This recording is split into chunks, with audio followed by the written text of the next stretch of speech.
Hello, do you like New Japan Pro Wrestling? Are you a Shin Nihon freak? If so, check out the Super J-Cast with Joel and Damon on the Voices of Wrestling Podcast Network. And even if you fucking hate New Japan Pro Wrestling, listen to the Super J-Cast anyway. Not just for our great show reviews, analysis, and pastrami sandwiches, but there's also usually some dick jokes somewhere in the obligatory opening 30 minutes of absolute nonsense we chat about every single week.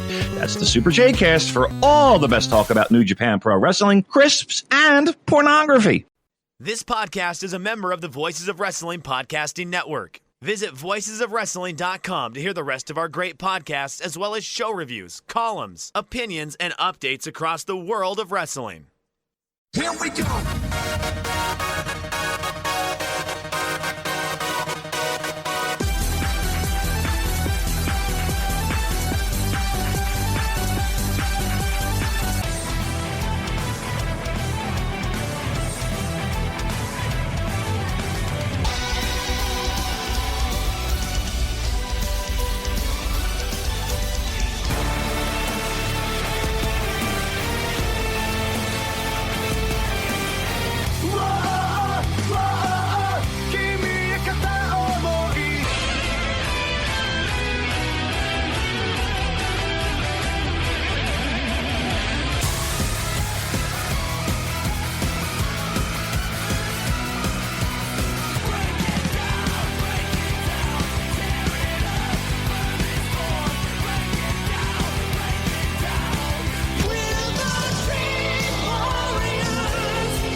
You're listening to the Emerald Flow Show on the Voices of Wrestling Podcast Network. Hello everybody and welcome to the Emerald Flow Show. We are a podcast on the Voices of Wrestling Network. And as you may have figured out by me doing the intro rather than Gerard, this is actually going to be a solo show. Unfortunately, Gerard is not feeling well right now, and I kind of just want to put something out. So instead of just going out and looking for a guest host, I decided to just put out some solo audio, because it's been a while since we've done an episode, and I think it's good to just put something out, because otherwise there's just more stuff that will just accumulate on our plate. So you're going to listen to me kind of ramble on for like the next hour and a half. We'll see how long this goes. First things first, though, there's a few points. So unfortunately, and this really just broke a couple of hours ago before I hit record, is that we got the unfortunate news that Joe Doering has passed away from a long-running battle with brain cancer. This is obviously devastating news. Joe was such a kind of amazing part of like Japanese wrestling for so many years, and like him fighting on against cancer for so many years and actually managing to come, like the first time he got cancer, he actually managed to come back to like have like a career again, which is amazing. But I don't even want to go too far into kind of talking about Joe at this point, to be honest, because I talked to Gerard, and basically once he feels better, we are going to record a special on just Joe Doering. So we are going to go much more in depth of like Joe Doering and kind of like his run in All Japan and what it all meant at the time and what it all meant kind of long term as well, and like what his impact was and just kind of what kind of person it was. So kind of look forward to that whenever we're going to record that. Probably like, we'll see, like probably like next week or at some point soon, definitely. Then the other note is that Ryo Inoue has been injured. He's suffered a knee injury that I don't think it's quite clear yet how long it's actually going to keep him out, but that's obviously very, very unfortunate timing because he really was a guy that was just starting to kind of really break out this year. And this kind of really, really derails his momentum, kind of, like, probably not too bad. I mean, he is still insanely talented, he is still insanely young, so, like, unless this, like, knee injury, like, massively limits his mobility going forward, I don't think it really will, like, massively derail his career. But it is nevertheless, like, very, very unfortunate timing on this.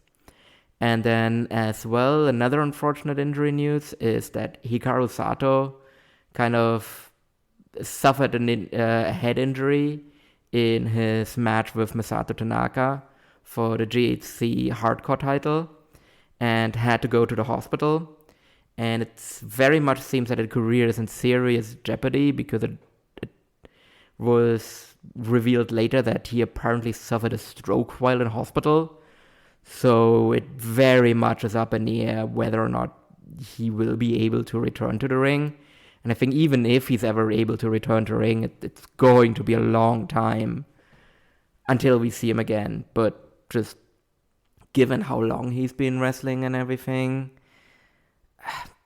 I think this match with Tanaka really might have been the last time we've ever seen him in the ring. As sad as that is, so... But yeah, we'll wait a little bit more until we kind of like maybe talk about his career more as a whole, until it becomes more clear whether or not he is actually fully retired or not. But yeah, that's just another kind of unfortunate kind of injury news. So another thing, because of us kind of having not recorded for a while, is that there's just a lot of stuff piled up. So when we did do a recording, right, we did the whole special recording talking about kind of Cyber Agent being a part owner of New Japan now, and kind of what that potentially all means for like Noah and like the wider like wrestling scape as a whole. But we haven't really done like a classical like Emerald FlowShow episode in a while where we just kind of go over a bunch of recent shows that have happened and kind of like talk about the matches there. So there's just an insanely long pile of stuff that has piled up there now. And to be quite honest, I don't think anybody here wants to listen to me kind of go over like house show matches from like a month ago. So I'm just kind of going to be talking more broadly about some of these shows, or kind of just some general trends that I saw from that, especially as it pertains to the Neo Global Tag League matches. I don't think there really were any kind of really major standout matches during the tournament that I think really require me of having to like really go in depth on it. So I'm just kind of going to talk about more generally about like the different themes that were in the tournament and kind of how I kind of perceived them during the tournament. So I'm kind of just going to go kind of like top to bottom. Like basically I'm just going to go top to bottom kind of on the final standings of the group stage, and going to go with Group A and then Group B. So the Good Brothers, Carl Anderson and Doc Gallows. So I thought these two guys, like I thought they actually worked hard. I thought they actually put in the effort, which I did not expect them to do, especially because this was just such a like house show tour where I fully expected them to just kind of dog it most of the way, but I don't think they really did dog it during the tournament. Like I don't think they were like a blowaway or anything like that, but I did think they actually kind of really like try to like entertain people during their matches. It seems that the run is over after the final, but who knows? Like this version of the Good Brothers, I wouldn't be opposed to bringing back, even if it is more like if it is on a limited run basis like this, right? Like I think the way they did it, where they like brought him in briefly at the beginning of the year, and then they brought him back like a couple of times, and then they brought him back for like this tournament, where like each time I think they actually just, you know, acquainted themselves well. It is a good use of them. So I wouldn't, like, if it's on this basis, like, I don't really want them to be there for, like, an entire year straight. I don't think they would even want to be there for that long. So I think just bringing them in for limited runs like this, I think is a good idea. And maybe they're going to keep doing that going forward, but yeah, we'll see.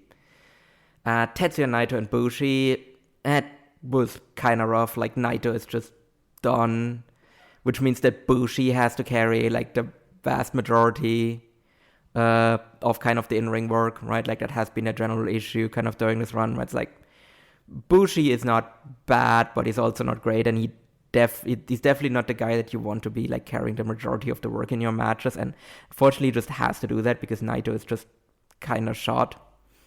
Something that I did like about this team, though, is that I think they're leaning a lot more into kind of being heelish, basically. I don't think they're really out-and-out heels, but they're definitely, like, leaning a lot more heelish than they were early in the run, because they are also getting booed.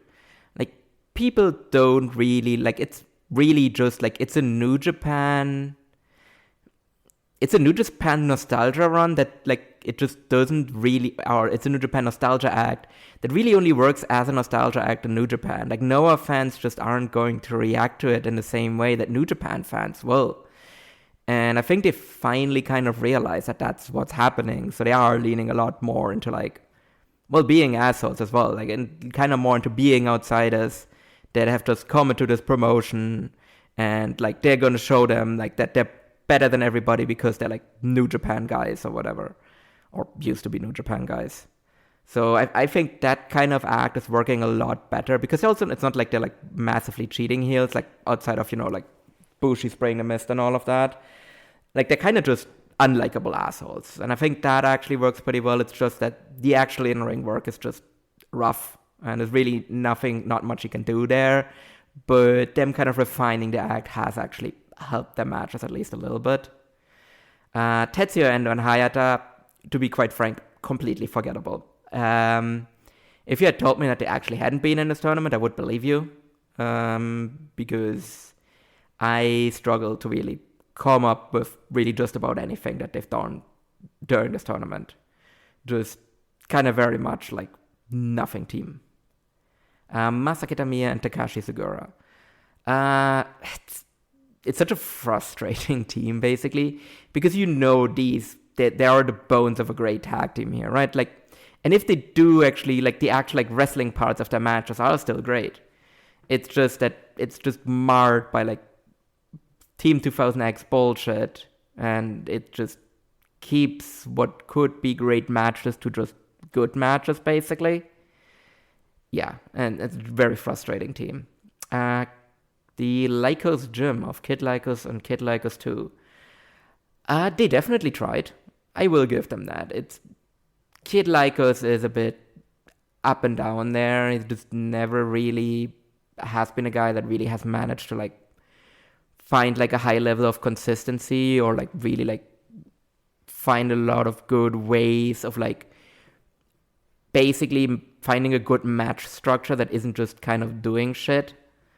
So, yeah, but they definitely did try. They definitely were, like again, I think actually, like, once you're kind of new in a country as well, I think this kind of style of just doing shit actually still works quite well, because you're still trying to get over. And they definitely were trying to, like, get themselves over and maybe get themselves more bookings in the future. If that'll work for them, who knows, but they at least did try, so that's something. Kaito Kiyomiya and Harutoki / Alejandro. So in this case, Alejandro got injured. Harutoki got injured, so he was replaced by Alejandro kind of, like, midway through the tournament. Yeah, I don't know. Also kind of a team that I thought was doing fine. It's the kind of, like, they didn't really win a whole lot because they were doing the whole kind of story of, like, All Rebellion kind of just falling apart, essentially, or, like, just kind of being on the way out. Yeah, I mean, their matches were fine, but they were also kind of very much, like, based around that storyline, and, like, your enjoyment of these matches is very heavily dependent how much you give a shit about All Rebellion. And I do not give a shit about All Rebellion because this faction has been dead for more than 6 months is actually being generous. It's probably been a dead faction for a year at this point. So I really, really hope that it's finally over and everybody else can just move on to something different and just more entertaining. But yeah, we'll see. Block B, the Jonatsu Max, Manabu Soya, and Yuki Ino. Yeah, I actually think Noah has found something here. I mean, the act is a little goofy, but it is over. And both men also seem to be really, really into it, which helps it as well. Like it being kind of a goofy act, it kind of risks kind of crossing like the line into being too goofy, right? But because these two just commit with their entire heart and body to this act, I do think it actually works because of that. So yeah, no, I do think they found something here, and very clearly Noah believes so as well, given that, they had them win the tournament and then put the titles on them. So yeah, I hope they actually keep them together for a while, and I'm curious where it goes. They probably will have to refine the act a little bit if they want to keep them together for longer, because I also get the feeling that if they don't change up this act over time, I think it's going to start grating on everybody's nerves in the future. But for now, I very much enjoy the Jonatsu Max. Now Michi Marufuji and Keno. So yeah, I also enjoyed them. Not really much to say about them, just very, very solid work from both men. Yeah, it feels weird to not be able to say that much about a team that I actually mostly enjoyed for the tournament, but there really isn't much more to say than they had good matches. That's it, really. Yoshiki Inamura and Stallion Rogers. So I'm not the biggest fan of Stallion Rogers, but I will say that again, he was trying hard here. He really seemed like a guy that was putting in the effort, because he felt like this was a chance for him to get more bookings. So we'll see if that will be the case. Again, he was a guy that was brought in previously, right? But it seems like him and Inamura kind of know each other, or have some sort of connection. So Inamura being more pushed now clearly means that there's a chance that maybe he if Rogers can get the spot as Inamura's regular tag team partner, that's a really good spot to have. Is at what is I would say Inamura at worst is the third top, is a top 3 guy in the company right now. So if you have that spot as the tag team partner of the top 3 guy in the company, that's something that probably will get you regular bookings. Ozawa and Tadasuke, just a lot of shtick is what they did. I didn't really enjoy it. Yeah. Kazuyuki Fujita and Mohamed Yone. I actually did enjoy this team. Just two grumpy old men that just went in there and just beat the shit out of people. Very, very fun team. Didn't really result in a lot of success for them. But I definitely enjoyed them just kind of being in there and just being grumpy fuckheads and just being we're not going to take any shit from these young guys, and we're just going to beat them up and then just see if you can outlast us old men. And if you're able to outlast us old men, then you're probably going to beat us. But if we can just beat the shit out of you in 10 minutes and then just pin you, then we're going to win the match. Yeah, fun match structure. Kenta and Katsumi Inahara. So they obviously didn't win any matches because Inahara is still kind of positioned as a young boy. But it's also pretty clear that he's going to move out of that sooner rather than later, right? Because again, he's not a typical young boy. It's more you just joined the company as a guy that already has some experience, so we're going to give you the brief young boy stint so that you basically become one of our guys. Because now you went through a dojo, you were one of our young boys, so now you're one of our guys instead of an outsider that came in, so we can push you after that. And I think that's basically what's going to happen here. Yeah, showed a lot of good fire. I think him and Kenta were an overall fairly fun team as well. And I'm very excited of kind of what they're going to do with Inahara going forward. Okay, and then gonna go over the Monday Magic Inside Out season final. You know what? Maybe actually let's go more and talk about like generally about the season. I thought it was kind of a middling season, to be quite honest. I think the kind of gimmick of Monday Magic, like, well, for lack of a better term, the magic's kind of worn off a bit. It's fine mostly. You just kind of have to lower your expectations. Like, it's not what it was at the beginning when, like, you generally had, like, no idea who was, like, gonna come through the curtain at these shows, and it genuinely, like, felt exciting, where you're like, oh man, I never thought of, like, this matchup. Where now it has a roster, basically. Like, right, there are still some surprises on here. Like, there's still, like, every once in a while you still get the, like, surprise of, like, oh my god, I can't believe, like, this guy's at Monday Magic and they booked him against this guy. That's such a cool idea. Like, you still get that every once in a while. But most of it is kind of just, like, a fairly established roster of, like, mostly Noah guys. Then some, like, Euro guys that Nosawa picked up God knows where. And Kaito Kiyomiya and Titus Alexander. And that's the roster, basically.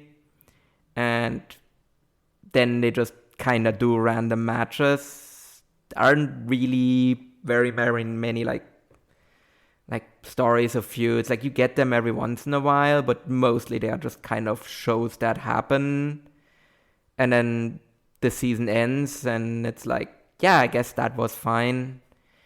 And basically you need to go into these shows now expecting something that will be perfectly fine. You're not really gonna get anything on, like, a Monday Magic show that is, like, a complete stinker. Like, you will get some rough workers here and there. But you will also have, like, a main event that involves some, like, pretty good workers as well, that, like, giving you a match that you're gonna enjoy. But overall, it's just kind of a product that is very much just kind of there and exists. So, yeah. And, I mean, to be fair, you can't really keep up, like, the same thing that you had early on, right? Like, where it's just like, oh, you never know who's gonna, like, there's only so many workers out there that you realistically can book for this, but it's just, yeah, it's mostly just kind of there.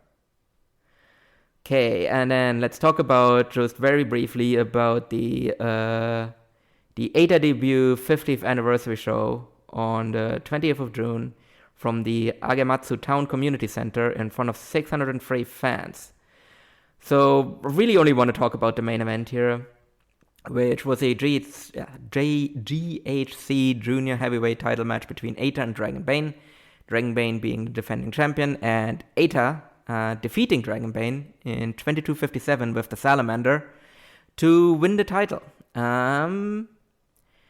Going into the match, I did not expect a title change here, because Dragon Bane had just won the title, and I thought maybe he was gonna be in for, like, a bit more of a lengthy, like, title reign and everything. But kind of as I was watching the match and just kind of the way the match was structured, I was more and more thinking, what's like, you can't, like, basically you can't send these fans home with an Eita loss. Like, that's just gonna be, like, too deflating, basically. Like, that just kind of would leave, like, such a, like, bitter taste on everybody's mouth if you just, like, Dragon Bane just, like, pins Eita for the 1, 2, 3, and then just his music plays, and then people just go home afterwards. It would have been, like, such a deflating end to this. So I was like, oh, and then, yeah, it turns out, no, like, it is actually Eita just won the match and won the title as well. How do I feel about it? I don't know. I'm current, like, prior to this, I was very, very down on Eita. Like, he just really went back into just lazy Eita, not giving a shit, not putting in any effort into any of his matches, just kind of existing on the roster, which is just, unfortunately, just the myopicness of Eita is just a thing that's going to stay. Like, at this point, I don't think he's ever going to change. Like, it's just who he is. It's just who he's going to be for his entire career. But, I mean, that also means, like, when he kind of swings back, like, he is generally pretty good. And he was good here. Like, he was very clearly motivated. I did kind of flirt with going 4 stars on this match. I don't think it quite got there. It's just like a hair sliver under it. But I thought it was like a pretty good match. Like, they really worked it well as like Eita being kind of the hometown hero, and then like Dragon Bane actually taking a good chunk of the match, and then Eita just like having to like claw his way back into the match and like desperately trying to go for the win and everything. I thought that worked really, really well, and then the just pop at the end when Eita actually won the title was like, it like could feel that it was like a really like feel good moment for the hometown crowd.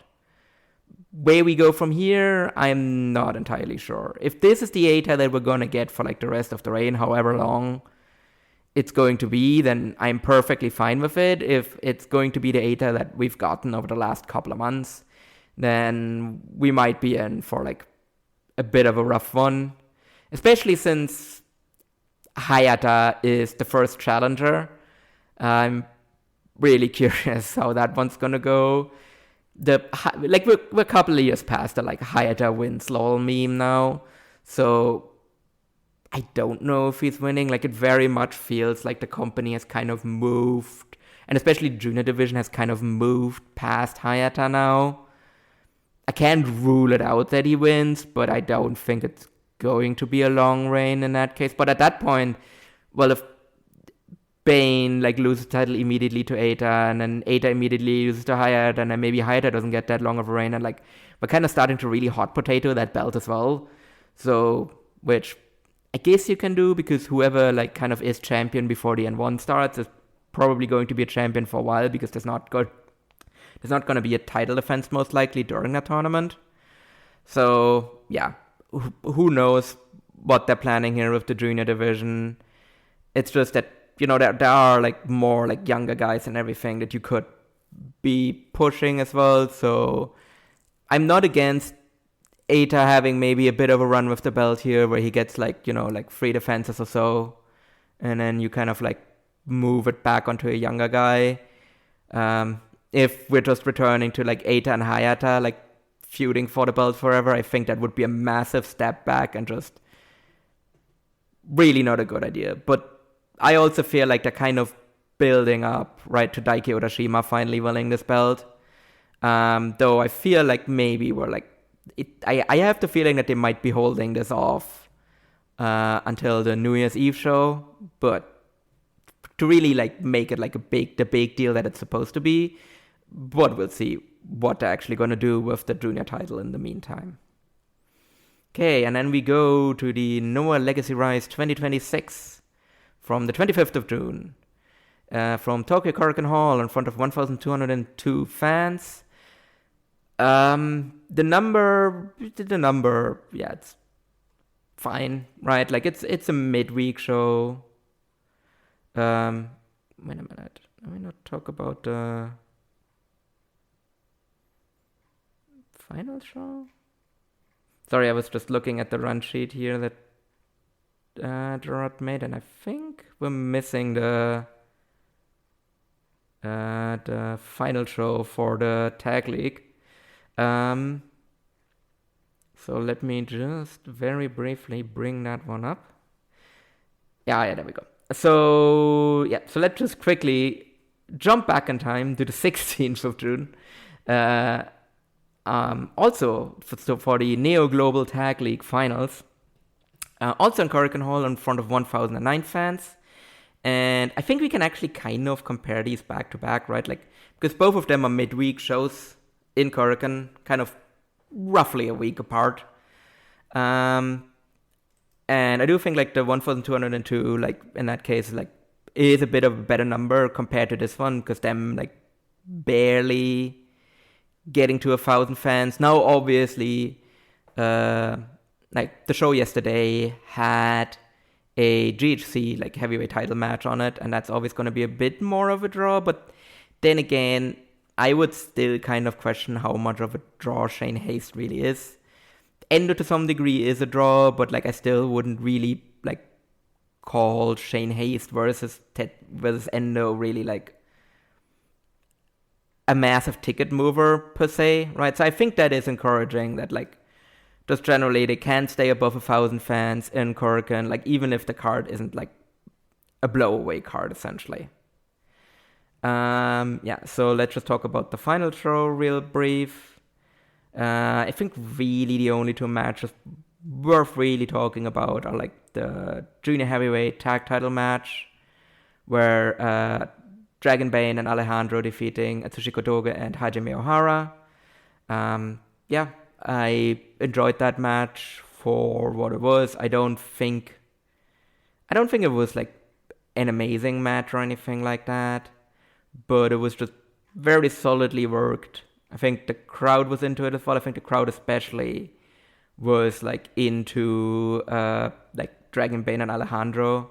I think those two have just been like a very, very good team overall. I think they really kind of like they mash together pretty well. Like they're very energetic. I think they really get like the crowd into their matches.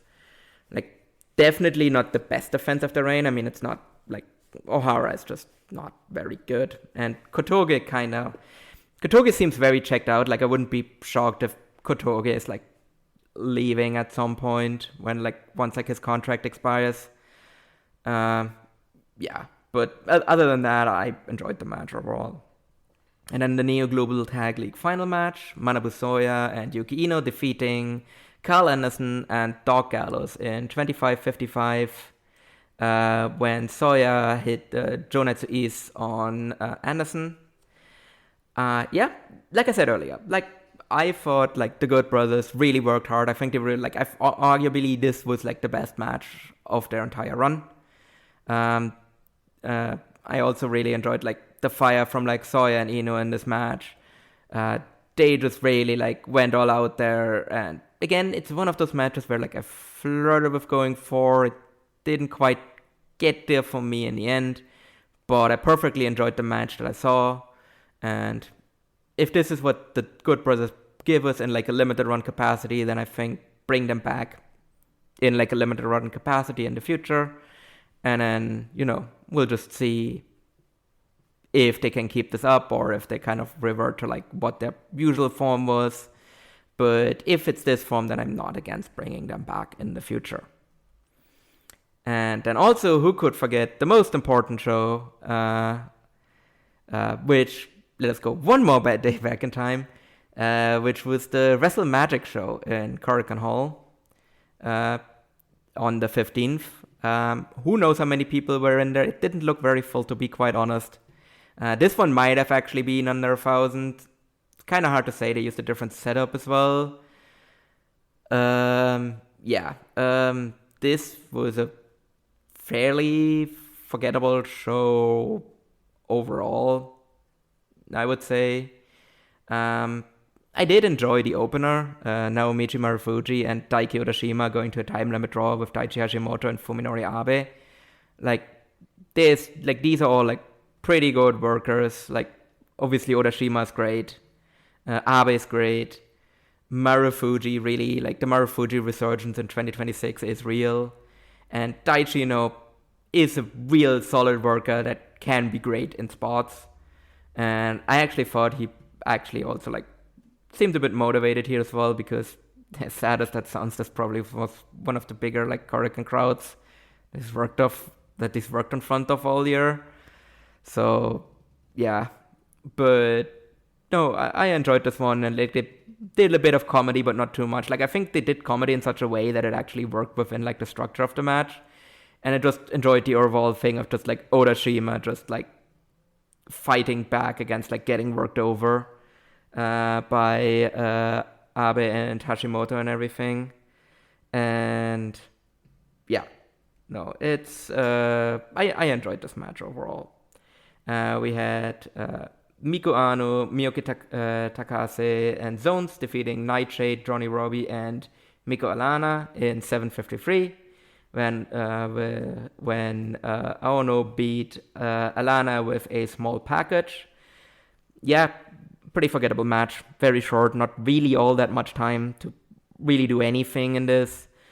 It's kind of like, I mean, it's basically like the match is almost as long as there are people in the match. There's just no time for anybody to really like show off. Then we had a GHC hardcore title match, decision match. So, as I mentioned at the beginning, Hikaru Sato had won the hardcore title from Masato Tanaka, but then had to go to the hospital and had to vacate the title. So then they made a decision match here to decide the new champion, and it was Shuji Ishikawa defeating Daisuke Sekimoto in 12:33 with a giant slam. Yeah, it was fine. I've made my feelings very clear on these like GHC hardcore title matches. I think they're generally just not very good, and if you have like non-bloody hardcore matches, just do not really work for me, and like these generally just feel way too like American TV wrestling for me to ever get into. So yeah, I just do not enjoy them. And then we had now to be fair, this was like a proper like Monday Magic like Fire Pro random button team in this next one. So Hayata, Rita, and Mao defeating Richport Ayala, Rishi Alexios, and Danny Dugan in 14:07. When Mao used the Osaka Rinkai upper on Duggan. Yeah, it was fine. Again, this was one of those things where it's like, oh yeah, this is like a really random team on the Japanese side. Like on the foreigner side, it really was just kind of like the general like fare that we've gotten in terms of like the foreigners on Monday Magic. And yeah, it was fine overall. Nothing special though. Then we had Team Alejandro versus Team Nosawa, Ultimo Dragon, The Great Sasuke, Tsubasa, Hayabusa, and Alejandro defeat Masada, Fujita, Shuji Kondo, Brother Yashi, Takuya Sugawara with Nosawa Rangai in 9:33 when Ultimo pinned Yashi with a La Magistral. I mean, this really was just like a Tokyo Gurentai match through and through, which is a bit what Monday Magic has become overall, which just really, really feels like Tokyo Gurentai shows. But yeah, especially this match where it's just like all of like Nosawa's favorites in one match essentially, with the expected results of like, you know, Dragon using the La Mastral to get the victory. Yeah, it again didn't really get any time. It's actually, wait, let me just quickly count that one out. Yeah, no, it is actually, like I said, for like the earlier match where it's like there's almost as many, like there was almost as much time as there were people in this. There were actually more people in this match than the match got time. So yeah, just not really much of anything in terms of a match. It really was just there as kind of like a crowd pleaser to see like, hey, look at all of these legends, basically. And then another decision match. So Mayu Iwatani had to vacate the GHC women's title. So we got another decision match here with Mirai defeating the Great Sakura in 12:08 with a lariat. And yeah, I enjoyed this match. I think Sakura has actually kind of grown kind of into this role. Like it was very rough early on. Like it was very clear that she wasn't really comfortable with the gimmick and didn't really know how to like properly work, kind of like she didn't really figure out a good way to kind of find the right balance between shtick and wrestling. And I think now she has actually found that like right balance, because early on she was basically all shtick and kind of nothing else. And now she has kind of like pulled that back a little more and just leans a lot more into like just because, you know, that she is a good wrestler like underneath the gimmick. And she's actually showing that now, and I kind of enjoyed this match here. And then in the main event, we had Zack Sabre Jr., Luis Mante, and Chris Brooks defeating the Monday Magic Musketeers of Kaito Kiyomiya, Titus Alexander, and Archie Cole in 26-22 when ZSJ tapped out Cole with a modified octopus hold. this was a really good match overall. I mean, these are like most of the like Archie Cole is pretty young and inexperienced, but like the other guys in this one like are all like solid workers, solid to great workers, and they showed that here as well. It really was just kind of a good time, and really everybody kind of got enough time to show off as well, right? Like they got nearly 30 minutes on this. So everybody kind of got to show off their stuff and everything. And it was just like a really nice crowd-pleasing match. Crowd was into this as well. And I think the right result as well. It's just, that's the thing when it's like you saw this lineup and you just knew Archie Cole is the guy that like just is going to take the loss here. Like I don't think that ever was really in any doubt.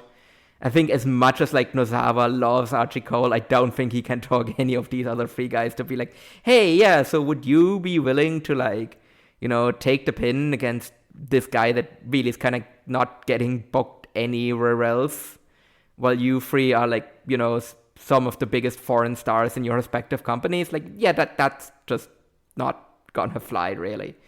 But fun match overall. Wrestle Magic, I don't know. It was a fine show. I don't think you're really going to... I don't think you really have to go back and watch it. I don't think you're really missing out on anything if you don't watch it. But, it will... I assume eventually it will just be up on, Wrestle Universe with the, regular subscription. So you could probably do worse than watch this show. But I don't think I can really tell you in good conscience to go and buy the pay-per-view of this. I don't think it's worth that. But if it in 6 months or whatever, when it's up on Wrestle Universe, right, and you're kind of just bored one evening, you can put the show on and be mostly entertained. Okay, and now we go back to what I originally wanted to talk about, which is the show from yesterday, the Inoue Legacy Rise 2026 from Korakuen Hall in front of 1,202 fans, right? Again, it's a solid number, right? We know that kind of the current setup of Korakuen, it is a bit limit how many people you can actually put in there. It's just, I think it's more of a disappointing number compared to what they were drawing last year. But it is, 2 years ago, I think you would have been very happy to draw this kind of number on a midweek Korakuen. It's just that compared to last year, it's a bit of a disappointing number. So I think I guess in that case, it just kind of evens out a little bit. So let's just kind of go over the show. So Yoshiki Inamura, Stallion Rogers, and Amaxa defeat Keno, Kid Lycos, and Kid Lycos 2 in 640. When Amaxa pinned Lycos with a crucifix hold. He pinned Lycos too with a crucifix hold, I'm pretty sure. Yeah. This was fine. Didn't good opener, just mostly all action. Didn't really get much time. Amaxa was kind of being kept strong here as well, which would become clearer later why they were doing that. Or rather would become apparent right in the next match, actually. So in the next match, Daiki Urashima, Yuto Kuwanagi, Hiroto Tsuruya, and Midori Takahashi defeat Takashi Sugura, Tadasuke, Alpha Wolf, and Jun Masaoka in 4-1 when Tadasuke got disqualified. So this really wasn't much of a match, to be honest. It mostly was a storyline. It's basically the Team 2000X guys just kind of beat up all of the young boys really, really quickly, and then it just kind of becomes a handicap match essentially.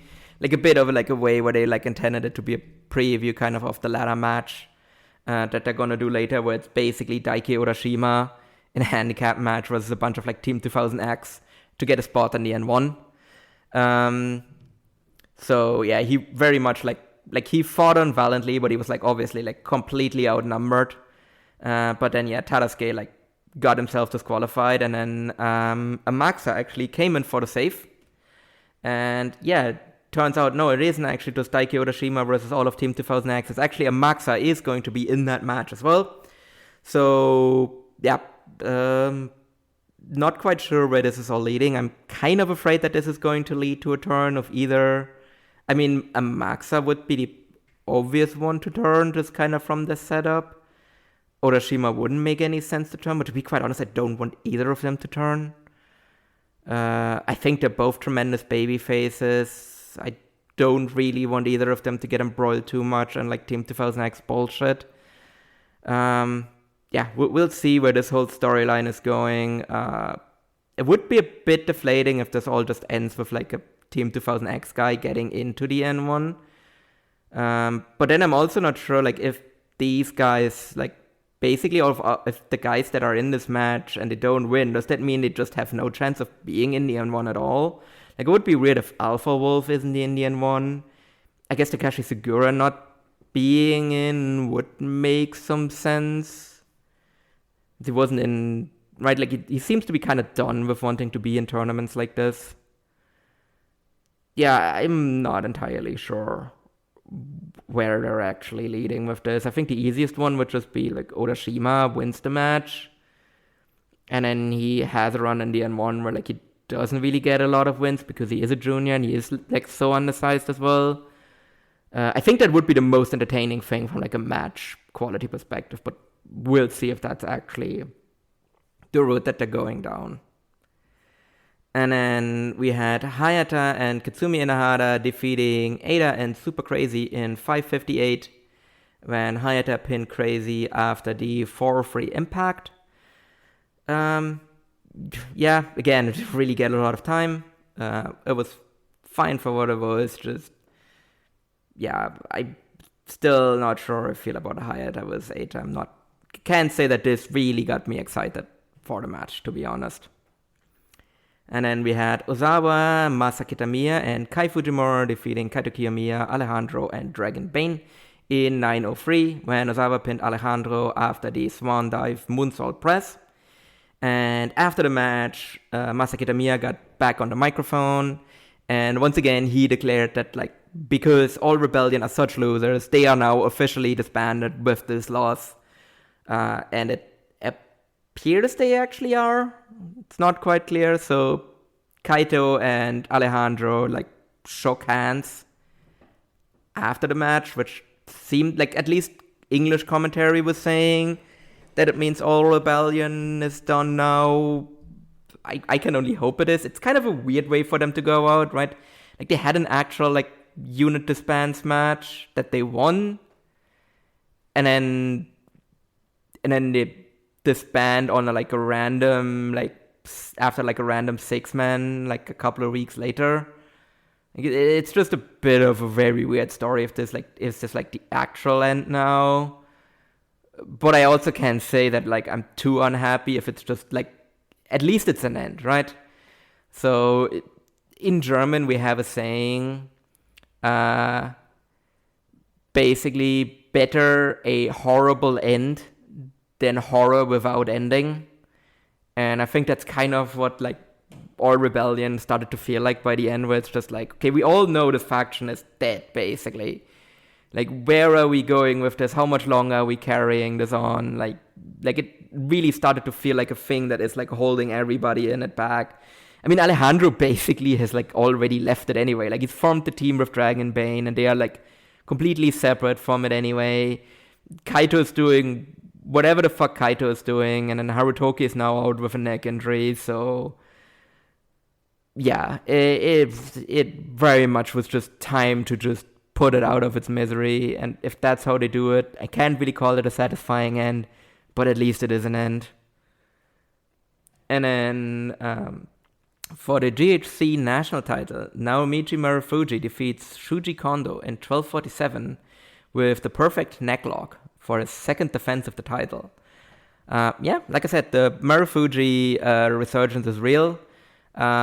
Again, not a blowaway match or anything like that, but worked perfectly solidly. I enjoyed it. I can make an argument that this was the best match on the show, although I do feel the main event gets slightly pushed ahead of it because I enjoyed the finishing sequence of that one more. But again, this one was a nice and tidy, 12-13 minutes, nothing. It doesn't really overstay its welcome, and it was fine for what it was. And as semi-main, we had the GHC Tag Team title, Manabu Soya and Yuki Ino defeating Tetsuya Naito and Bushi in 1820 when Soya pinned Bushi after the Passion Is, and with that they win the titles from LTJ.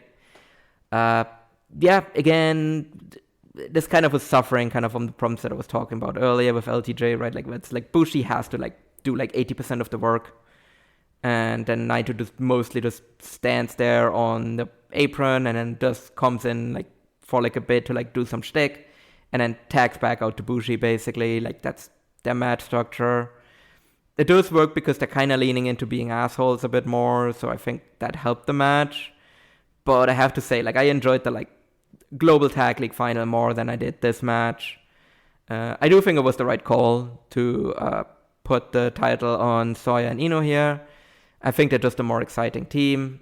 They are super over with the crowd as well. Afterwards, Segura and Kitamiya ran in for a beatdown, and they are going to be the first challengers.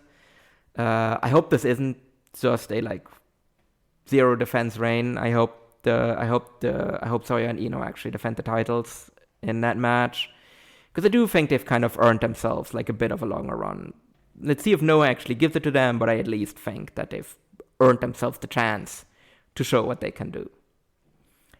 And let me see. Oh, yeah, right. The main event. And the main event for the GHC Heavyweight title, Shane Haste defeats Tetsuya Endo in 22:50 with the Bomb Valley Death for a second defense of the title.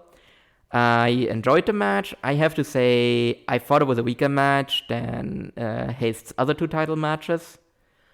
But I don't think that's really on Haste. I think you have to put that more on Endo. Endo just seemed like very listless in this match, just kind of just doing things mostly. Like they were technically very good looking things, but there wasn't really very much kind of like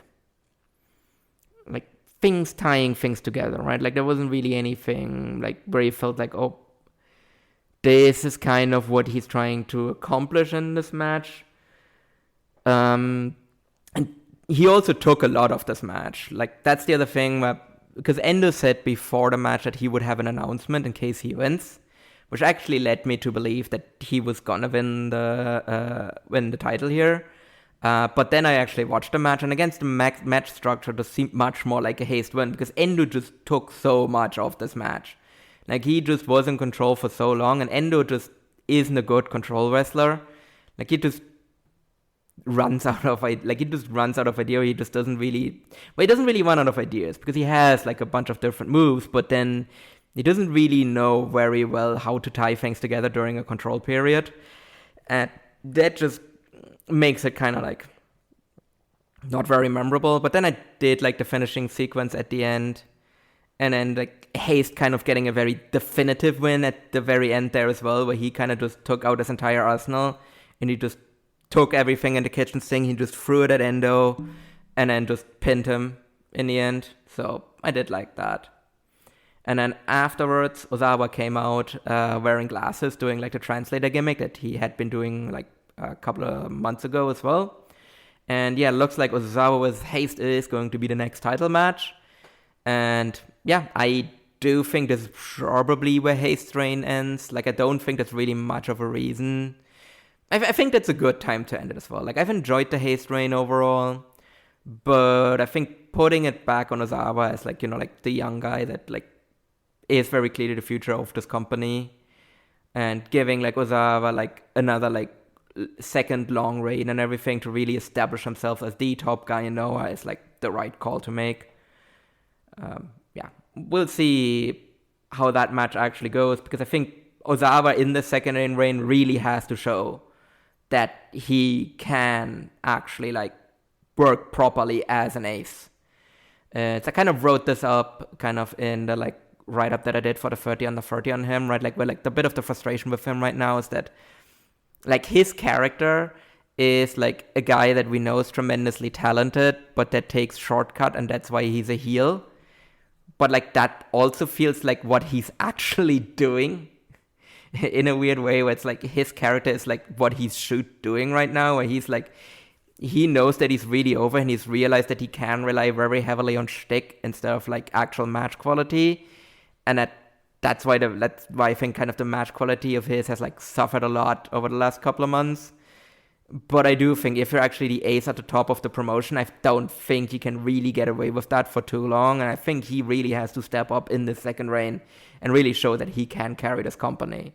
Do I think he has the talent to do that? Absolutely. But we'll see if he actually like will do it as well. I think it's going to be quite a crucial reign for like the future of Noah, this second Ozawa title reign. So yeah, that's what I think kind of, what the future of Noah is, and we'll see kind of where they go from here. All right, and then moving over to All Japan, kind of similarly, like I'm not gonna go too in depth on like a bunch of the like house show stuff that has happened, because like I don't think you really want to listen to me talk about the Shinkiba show from a month ago. Like, what do you want me to tell you? Like it was fine mostly, and nothing really of like, not really much of like consequence happened, and if anything of consequence happened, then that was a thing that really was like paid off at like the next big show, really. So not much of a point of me going really in depth here. What I will go talk about a bit more though is kind of the show from the 6th of June, from the Nikko Arena Kakuda, also known as the Kakuda City General Gymnasium, in front of 2,118 fans. So this was obviously the big like homecoming show for the Sato brothers, right, where they were like challenging for the tag titles, and when they were challenging for the tag titles to like finally regain them, and that's really what like the most important match of the show is as well. But I want to just like briefly touch on the Gaora TV title match as well. So Kuma Arashi defeated Aizawa number 1 in 13 minutes 27 with a diving senton, and it was probably Aizawa number 1's best match ever. Like I enjoyed this one really well. Like he worked like insanely hard. Like he really like you could feel the desperation here. Because it was also kind of a bit that like the future of Hawk Shogun was like on the line here as well, and he really didn't want it to die. But eventually, like it's like Kuma Arashi was just too powerful. Like Arashi really just like tossed Aizawa like around the ring, and just really like kind of like relished destroying him, and Aizawa just like desperately trying not to lose and like fighting back and showing some proper fire that I don't think I've really seen him do all that often. And then eventually just, falling to like just Arashi's like superior power and losing the match. And like that diving senton felt very definitive, like that for like the finish. Like you could see it on the crowd as well, but like the crowd was also on Aizawa's side as well. Like they wanted him to win so badly, and then Kumar just crushed him with that senton and pinned him. I really, really enjoyed this match. Probably one of the best matches of either man's career in terms of singles matches, to be honest. Definitely one I think you can actually kind of go back and watch. Like I very much enjoyed this one. And then we're gonna jump to the main event. So for the All Japan World Tag Team titles, Jun and Rei Saito defeat the Titans of Calamity, Ren Ayabe and Talos in 26:59, when Rei pinned Ayabe after the fallout, and the champions fail on the 4th defense, and the Saito brothers regain their titles and become the 104th champions. This was great. This was awesome. This was such a good match. All Japan really has found gold with this like Titans of Calamity team. Like these guys just really like complement each other so well. Like they're just two tall fuckers, and they just project that so well. Like they just like they make the Saitos look small, and it's really hard to make the Saitos look small. And these guys were just brawling all over the arena and just beating the shit out of each other. And like that finishing sequence was just insane. And that crowd was so hot. that crowd was like living and dying by like every single thing the Saitos did here, like every single like near fall. They were like ready to like lose their minds for like the Saitos winning. Every single time the Titans got like a near fall, they were like ready to just like despair of like their like disbelief that the Saitos could actually lose this match. And then when the Saitos actually got the win, like they just went mental, and yeah, just insanely good match. I went 4.5 on this. I love this match. This was just tremendous tag team work from both men, and yeah, please more of this. I'm generally a big fan of the Saitos, but like the Saitos like in their home province are just like on another level, just absolutely insane. And then we're kind of gonna again like jump over some of these like house shows. I think maybe just briefly touch on the Shinjuku Face show that they did on the 11th, where you had Go Shiozaki versus Zion in like where Go Shiozaki beat Zion in 2044 with a strong arm lariat. And I have to say, I never expected a Zion match that went like a 20-minute Zion match to be this good. I don't think I didn't go for anything on that, but like it was a good match overall. Like Go Shiozaki is just on fire right now. Zion really like put a lot of effort. It also turns out I think this one was actually his last match before going back. I mean, I would very much expect Zion to be back because he is super over. He seems to be very motivated to be in All Japan. So I definitely expect him to be back, but like this was like the last match of this current run that he was on. And yeah, very clearly worked like a guy that was also like working to be back in the future as well. And then we go to the 18th of June to the Superpower Series 2026 in Tokyo Korakuen Hall in front of 1,504 fans. Super no vacancy, full house. People were literally hanging from the rafters. Well, not literally, but almost literally. This was a very packed Korakuen Hall. They sold this show out very, very quickly. Like, this show was sold out way in advance. This wasn't, like, if you were going that day off, you had no chance of getting anything. Like, they open up the balconies, like, in advance as well, after all of the seats had sold out, and, like, those tickets sold out super quickly as well. Now, obviously, I mean, Kento, like, not to put anything against, like, Kento and Hideki. Like, I do think, like, especially Kento has shown that he is a draw. I think Hideki, to some degree, has shown that he can draw, like, good numbers as well, like, throughout the years. But you very much have to attribute this number to, like, you very much have to attribute this number to, like, Yuma Anzai Mania and, like, the Yuma Anzai, like, boost that he got from being on The Bachelorette. I don't think he's going to, like, I don't think they're going to draw this number at the show otherwise. Like, okay, maybe they do sell out all of the seats, but I don't think it sells out as quickly as the show did. And you could very much feel this as well, and you got reports from people in the building as well that, like, there were people there where, like, this was their first ever wrestling show that they went to. And you could feel it with the reactions that, like, Yuma Anzai got as well. And I think cleverly, I don't know, I don't want to call that too early, but I do think All Japan actually did manage to, like, transfer some of that to, like, other people as well, right?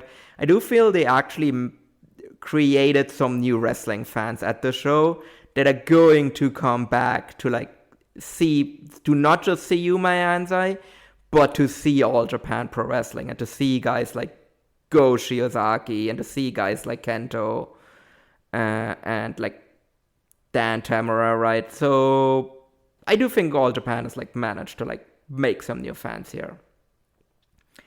Yeah, so I'm kind of gonna, like, do I have enough time? Let's see, what time is it right now? I really would only skip, like, 2 matches, so I'm just briefly gonna touch on them anyway. So in the opener, Hokuto Omori, Yasutaka Yano, Masayuki Kono, Fuminori Abe, and Yuya Yoki defeat Zion, Musashi, Seki Yoshioka, Shota Kofuji, and Hyo Ogawa in 7:22 when Yano pinned Kofuji with a jackknife hold. Yeah, it's with Yano, he's here. He's not gonna go anywhere, unfortunately. So it's just, it is what it is, and we just, I could kind of have to move forward with it, unfortunately. So, yeah. Again, solid enough opener overall, but again, not really enough time to get anything really done. Like, I'm not even sure everybody tagged into the match. I'm not sure everybody did, but yeah. But then, what might have been like the greatest second from the bottom match in All Japan history, we had the junior title match where Dan Tamura defeats Seigo Tachibana in 21-24 with a powerbomb to win the title, to become the 74th champion. They finally paid off this feud that they started what feels like 20 years ago. It's a bit of an exaggeration, but I'm pretty sure they started this feud at the end of March. And then they paid it off in like mid-June. It went on for a long time. But I mean, boy, did they pay it off. Like, absolute banger of a match. Like, Seigo Tachibana, listeners of the show are well aware how great Seigo Tachibana is. Like, if you're somehow listening to the show and you don't know how great Seigo Tachibana is, like, did you just intentionally skip over it every single time we were talking about him? He's pretty damn great. Like, when he's been given opportunities to like work like serious matches, and I think Dan, with the right opponent, is capable of just having a really great matches as well. And like, very clearly, like, Seigo is one of those opponents. We had like reports from like people that were like there, that like a good chunk of the crowd was like crying as well when Dan won the title. Like, Dan fans really are on another level. Like, Dan fans are just like ride or die Dan Tamura fans, and they are hardcore. Like, they will just put all of their emotions into his wins, and I have to say it is kind of very endearing, because it shows that they just care very, very deeply about him and like him winning this title again and all of that. And yeah, it was an amazing match as well. Just very, very physical. Just, Dan really doing his like power junior style, and like Seigo. Seigo sneakily is also kind of a power junior as well. So these two just kind of hit each other like really, really hard. And yeah, absolutely great match. 4 1/4 on this. I absolutely love this match. And then we had Ren Ayabe, Talos, and Daisuke Sekimoto and Kenji Mashimo defeating Jun Saito, Rei Saito, Ryuki Honda, and Kuma Arashi in 13-11 after referee stop, when Kengo Mashimo had Jun in the Mudo and Jun passed out and the ref stopped the match. Big win obviously here for Kengo over the former Triple Crown champion. And then Kengo challenged the Saitos for a tag team title match, and Daisuke Sekimoto is going to be his partner. I'm looking forward to that. That should be a really good match. Next up, we have the NWA World Heavyweight title match between Silas Mason defeats Shotaro Shino in 7 minutes 10 with the Scrap Buster. I was wearing my Master of Suplex shirt because I wanted to believe, and I had to award myself the Fell For It Again award after the match because Ishino did not win the title. Very clearly, this was probably part of the kind of the Titans of Calamity winning the Crockett Cup. So then in return, Silas got to come to Japan and beat a guy here. The match was good. It was 7 minutes. It wasn't really all that much you can do in that time. But he definitely worked like a guy that like you can bring back. I think Silas is one of those guys. Like, I think he's talented. He obviously has good size, has a good build. Like, I think he's very solid in the ring as well. But I think working in Japan, and actually specifically working in All Japan, would do wonders for him. I think he's really one of those guys where like you give this guy like a good solid 3 to 6 months in All Japan, and he is going to transform himself into a really, really great worker. So if that is actually going to be the case, we'll see, but I think that's something that, like, if he's willing to do it and if All Japan is willing to do it, that's absolutely something they should do. And then next, we have Go Shiozaki and Yuma Anzai defeating Suwama and Yuma Aoyagi in 1628 after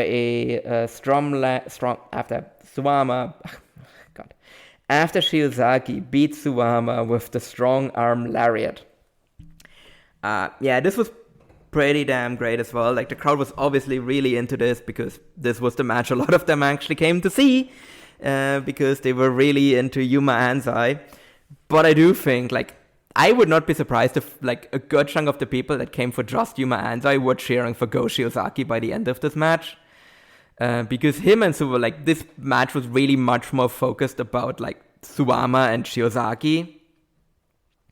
Where those two just kind of just beat each other up really hard. And, like, Shiozaki just really showed off why he is so likable, right? Like, because he is just this kind of like underdog and he just looks so vulnerable because, well, I mean, it is a bit of a shoot because the man is like 60% tape at this point. But I think it just really enhances what like has kind of always been like Shiozaki at his best when he's just this kind of like tragic hero. When he's just like desperately fighting from underneath against Suwama. And then he was like on the verge of just like losing to Suwama, and then Anzai comes in at the very last second to like hit the knee on Suwama to like save Go Shiozaki. And then Shiozaki like rallies from there and actually manages to get the win, and the crowd goes nuts. And yeah, you know what? Fuck it, I'm gonna go 4 on this. I really enjoyed this match. And then we had All Asia Tag Team title match, Atsuki Aoyagi and Rising Hayato defeating Ishin and Yoshiki Kato in 1904, when Aoyagi pinned Kato after the Fireboard splash and also crushing his fucking face with it as well. Where the champions fail on the first defense, and Atsuki and Hayato become the 132nd champions. It was fine. I thought it was a little disappointing, to be quite honest. With Atsuki, I really feel like he's kind of stalled out in his development. And I think Hayato is still pretty good, but I also think he's stalled out a little bit, though at a higher level than Atsuki has. Like, they're both still young. They both still have more than enough time to, like, basically start developing again. But I think right now it feels like both of them have kind of peaked in their development. And yeah, and I thought this match would be a lot better than it would be. It wasn't bad, but I also felt like it could have been a lot better than what it was. Obviously, I think this kind of like ends this whole like Dragon Gate kind of involvement for now.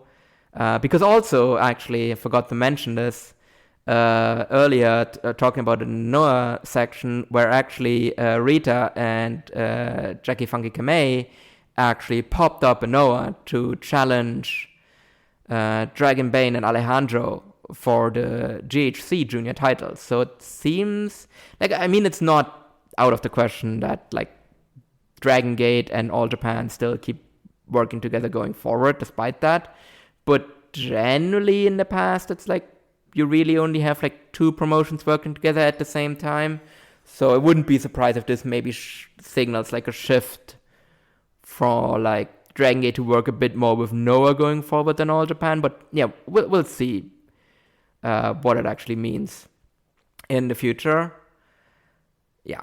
And then in the main event for the Triple Crown, Kento Miyahara defeats Hideki Suzuki in 1708 with the shutdown suplex for the 7th defense. Really this could have gone either way. I think Kento keeping the title is the right decision. I wouldn't have been against like Hideki like getting like a bit of like a gold watch reign here, because he really has been putting in a lot of work over the last couple of years. But I guess just having him win the like Champion Carnival already is enough of an achievement for him, to be honest. So yeah, I'm not really against this. I think Kento has been doing good work. I really, really like this match as well. I think really, Hideki is one of those guys that can kind of, take Kento a bit out of its comfort zone as well, right? Because, with all of his technical wrestling as well, I think it just makes for, a really good match structure.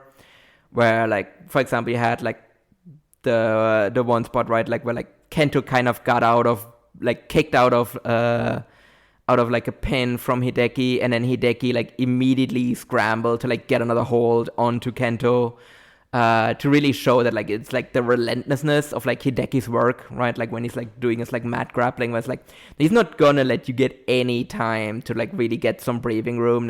If you somehow manage to get out of his stuff, he is just immediately gonna try and get on another hold on you, so that you don't have any time to recover from the damage that you suffered from the previous hold. So yeah, I think that works really well. And then obviously Kento's comeback sequences are pretty good as always. And then he put him away in the end. I would go a 4 1/4 on this. Really good match. It's really between this and the junior title match. I thought both of those were great. I think actually maybe the just emotional moment of the junior title match, I think maybe that puts it slightly ahead for me. But yeah, just really solid show, top to bottom, in front of an insanely hard Korakuen crowd from All Japan. I think they really are on fire right now. They definitely have a lot of momentum. I think kind of feels a little bit similar to the momentum that Noah had last year with the Ozawa title reign and everything.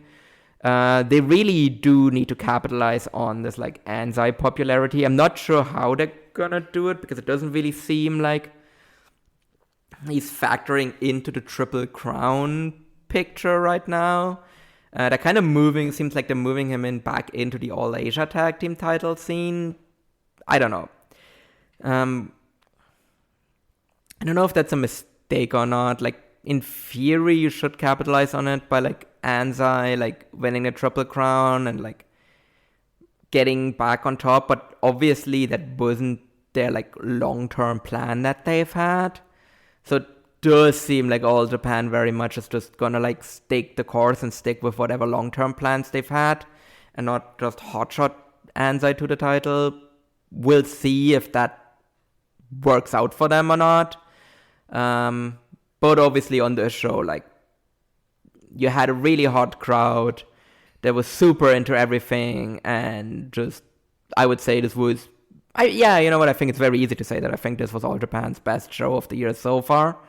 And yeah, time will tell whether or not they can capitalize on this momentum or if they end up squandering a bit. But right now, they definitely have a ton of momentum, and it's a very enjoyable kind of promotion to watch as well.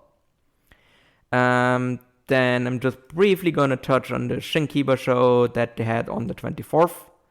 Again, Super No Vacancy full house in front of 340 fans. But again, their Shinkiba shows always sell out, as I had to find out the hard way in January.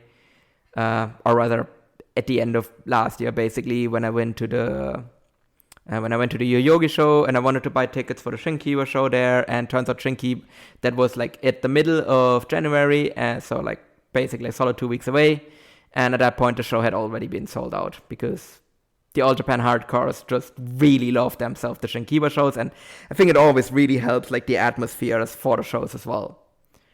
Really the only thing of note on here was, or rather 2 things of note, 3 things of note. Basically is that kind of 3 title matches were decided. So Naruki Doi is going to challenge Dan Tamura for the junior title, which will be on the 25th of July in Kobe.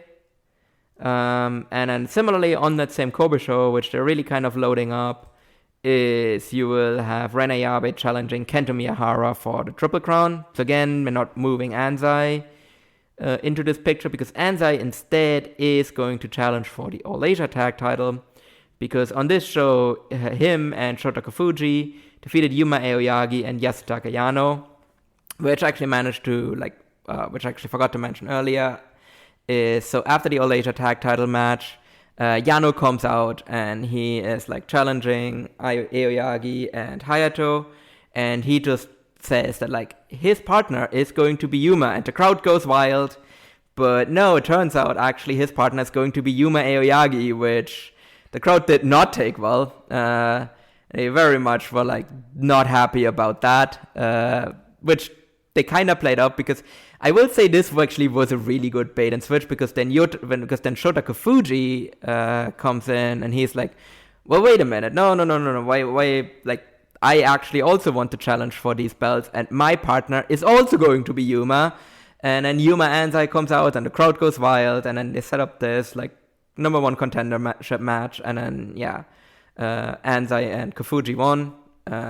They're going to challenge Aoyagi and Hayato. I don't know if you want to capitalize on the Yuma momentum. I think you kind of have to have him win, to be quite honest.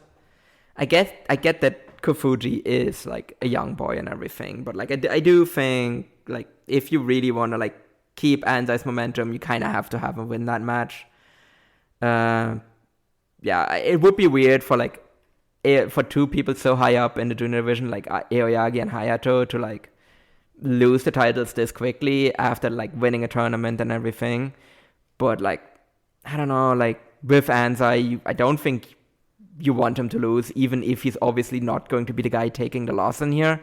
I think you want him to like win the titles and just carry on his momentum. But we'll see if they're going to do that. But yeah, it's going to be a while until like I said, like the next kind of major show of note is about a month away. Like they're going to do a bunch of stuff to like set things up until then. Let's see what All Japan, like, again, right now, I very much enjoy what All Japan is doing, and I think that's going to continue for the foreseeable future as well, hopefully.